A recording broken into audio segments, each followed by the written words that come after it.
Salam sejahtera, salam kasih dalam Kristus, Kepala Gereja bagi sidang jemaat yang diberkati, pelihara oleh Tuhan. Puji nama Tuhan atas cinta kasih, campur tangan dan pertolongan daripada Dia Kristus yang adalah Kepala kita, satu-satunya penanggung jawab keselamatan hidup kita. Maka selayaknya biar segala pujian, hormat, syukur, segala yang terbaik dari hidup kita diperuntukkan hanya bagi Dia, sebab Dia layak menerima semuanya. Puji Tuhan, saya akan melanjutkan menyampaikan kebenaran firman Tuhan, di mana pada saat Lazarus sudah membusuk di dalam kubur karena sudah 4 hari. Saat itu Tuhan Yesus baru tiba menuju ke tempat Maria, Marta, dan almarhum Lazarus pada saat itu, saudara. Dengan tujuan paling tidak membangkitkan Lazarus. Tapi pada saat itu ketika Tuhan Yesus tiba di sana, Marta, saudara daripada si Lazarus dan Maria, lebih dahulu menemui Tuhan Yesus dan seakan-akan ragu akan kuasa karya daripada Tuhan Yesus, sehingga sempat bercakap-cakap dengan Tuhan Yesus, dan Tuhan Yesus mengatakan kepadanya bahwa akulah kebangkitan dan hidup. Barang siapa percaya kepadaku, sekalipun sudah mati akan hidup karena dibangkitkan oleh Tuhan Yesus. Modalnya hanya percaya. Dilanjutkan ayat 26 bahwa yang sudah hidup kalau masih terus percaya, tetap pegang kepercayaan itu, maka akan hidup tidak mati lagi, tapi hidupnya hidup selama-lamanya. Dengan judul temanya, intinya kesimpulannya bahwa di dalam Yesus ada hidup. Itu kesimpulannya. Puji Tuhan. Mengapa demikian? Karena memang di dalam Dia ada hidup. Apakah cukup di dalam Yesus ada hidup dan kita tidak butuh hidup? Oh tidak. Karena di dalam Dia ada hidup, maka Dia juga menginginkan, merindukan agar kita pun beroleh hidup. Ya, saya ajak kita membaca Yohanes pasal 14 ayat 19 berkata demikian. Tinggal sesaat lagi dan dunia tidak akan melihat aku lagi. Perhatikan, tetapi kamu melihat aku, sebab aku hidup dan kamu pun akan hidup. Karena Dia hidup, maka Dia juga menginginkan, menghendaki agar kita juga harus hidup. Bagaimana caranya Dia menghidupkan kehidupan kita? Selama 3,5 tahun, ada 3 generasi yang dihidupkan oleh Tuhan Yesus. Generasi pertama, anak usia 12 tahun. Bapaknya adalah kepala rumah ibadat yang bernama Yairus. Anak ini mula pertama sakit waktu bapaknya memohon kepada Tuhan Yesus. Namun cerita singkatnya, begitu Tuhan Yesus berjalan menuju rumah mereka, di tengah jalan kabarnya datang bahwa anak itu telah meninggal alias mati. Tapi Tuhan Yesus tidak gubris, tidak hiraukan tentang apa yang disampaikan itu. Begitu Tuhan Yesus tiba di rumah mereka, semua pada menangis. Anak ini sudah tidak bernyawa, sudah habis, meninggal pada titik nol, saudara.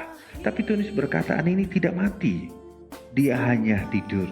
Dengan cerita singkat, Yesus berkata kepada anak itu, bangkitlah. Dan anak itu pun bangun, saudara.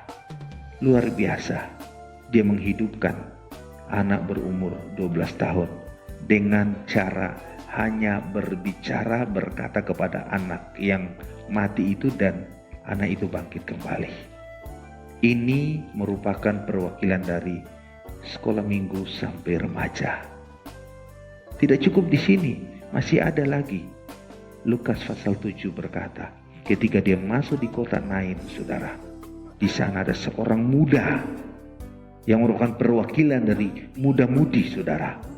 Orang muda ini sedang bukan lagi sakit, tetapi benar-benar sudah diusung keluar, mau dibawa ke pemakaman. Sudah meninggal. Luar biasa. Bertemu dengan Tuhan Yesus. Cerita singkatnya, Tuhan Yesus juga berkata, bangkitlah. Anak muda itu pun bangkit dan bereaksi, saudara. Puji Tuhan.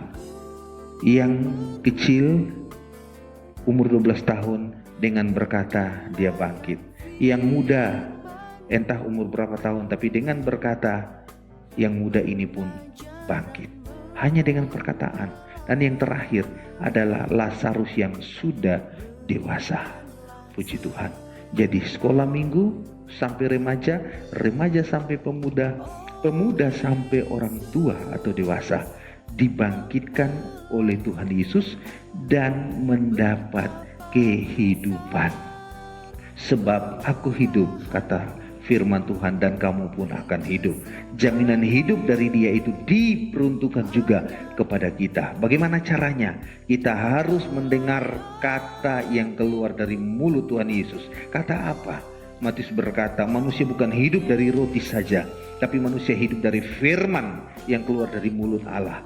Berarti perkataan Tuhan Yesus menghidupkan kita. Apa itu perkataannya? Itulah firman Allah yang merupakan perkataan Tuhan. Kalau kita mau hidup, kita butuh firman. Di dalam firman ini ada hidup.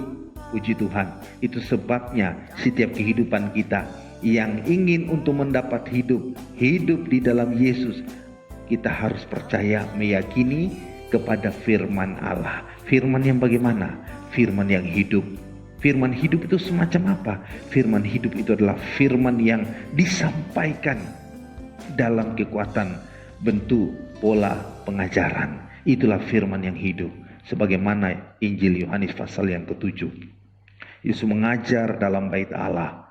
Dan orang tercengang, bingung, sampai bertanya-tanya, bagaimana ini dia bisa mendapat pengetahuan semacam ini tanpa harus sekolah.